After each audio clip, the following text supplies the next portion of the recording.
Eric Darling here with Darling Data, and we are going to talk a little bit more about T-SQL today. We're going to do some stuff about select into. This is, of course, some teaser material from my T-SQL course, Learn T-SQL with Eric. That's me. All 23 hours of the beginner content is out there in the world, floating around for you to watch and start to learn from. And this is, of course, still at the pre-sale price of 250 US bucks. And that will be going up to 500 bucks when the course is fully published after the summer. Just to reiterate, this is a good for life, so you will not have to renew or resubscribe this purchase at any point. Anyway, let's talk about select into a little bit. Now, there are some fun things that you can do with select into if you want to create a backup of your table.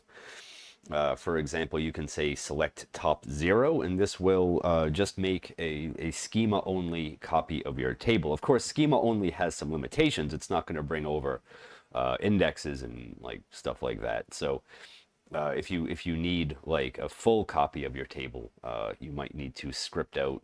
It might be easier to either script out the whole thing or just script out additional items after you've made the schema only copy. But for most people, just the schema only copy is enough. I actually use this technique a bit when I am writing my diagnostic queries, because it's fairly easy to say like select into a regular table from like a DMV that may not have like a create table statement for it, and then I can script out the created table from it, and just kind of like validate some stuff to make sure everything came out all right. Another thing that you can do in a similar vein is to say select into where with some where clause that like can't ever possibly be true. So in this case, I'm using where 0 equals 1 to imitate the top the top 0 thing. You can also do that with a temp table, of course. And like I said, when you do this, you have to add any indexes after the fact. Sometimes that's okay. Sometimes, you'll want to create the table. There are some interesting downsides that can occur when you do select into, and your select is not just like, select the columns from a table into something else. An example of that is something like this. Now, there are, of course, other like instances where this can get weird and interesting. For example, if, you're using like if you're like combining columns in some way, if you are concatenating strings, or you have some other expression in your select list, you do have to be careful that whatever the however that expression is evaluated on the select into results in the correct data type in the final table that you're putting that data in. And this is worth checking, because there can be some strange inferences that SQL Server makes when you do select into. So if you like some select into statements, it is worthwhile, and it does make sense to use convert to make sure that you carefully control the data type of what ends up in whatever temporary or staging table you are creating via select into.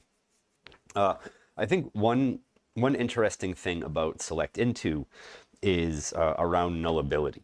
So if we run this and we say select into this table, and this doesn't return any rows, which is fine, we don't have to.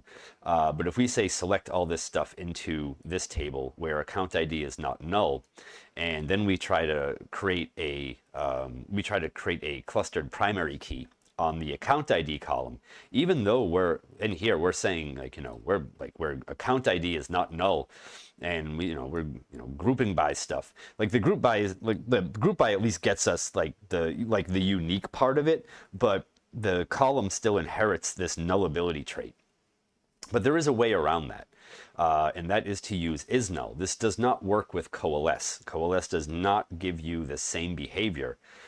But if you say is null account ID 0, then of course you can get rid of the nullability of this thing, and then you would be allowed to create the primary key on it. Now, this does have some funny limitations, or well, not really limitations, but just something to be aware of, is that you have to be very sure that you are not that you don't have at least multiple nulls in here, right? If you have one null, then it might be okay, unless you have an account ID of 0, because remember, you're replacing nulls with a value. So you might need to use a better canary value depending on what you're doing, like -2 billion something, right? To make sure that at least it wouldn't conflict with any naturally occurring values in here that would prevent it from being unique. In this case, because we're trying to create a primary key on it. So that's something to just think about and be aware of if you are going to use this. Another thing that I think is neat with select into is that, so like when I said that, a lot of the table like metadata stuff is not carried over when you do select into. One thing that is carried over is the identity attribute.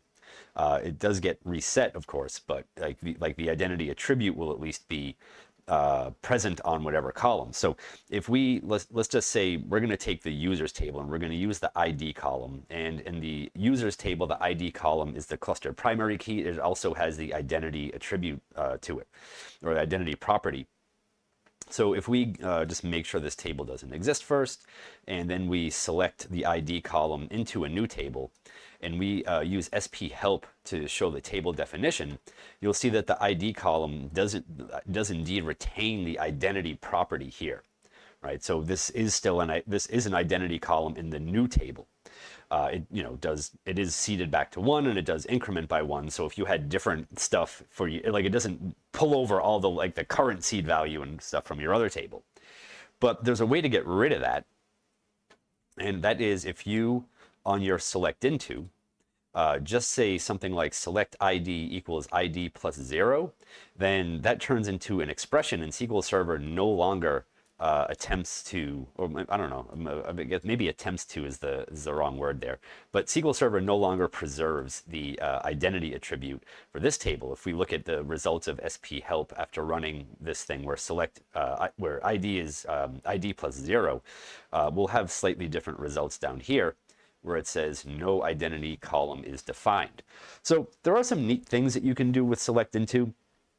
And I chose this portion of the material because, just talking about inserts with, like values and selects and all the other stuff, it's neat, but this stuff is a little bit neater to me.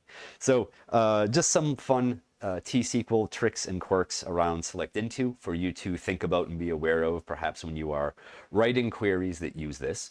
I hope you enjoyed yourselves. I hope you learned something, and I will see you over in the next video where we're gonna talk a little bit more about the identity attribute, or the identity property, however you prefer to call it, and some of the effects that it can have on performance when we are doing inserts or select intos, or however you want to call it. Anyway, thank you for watching.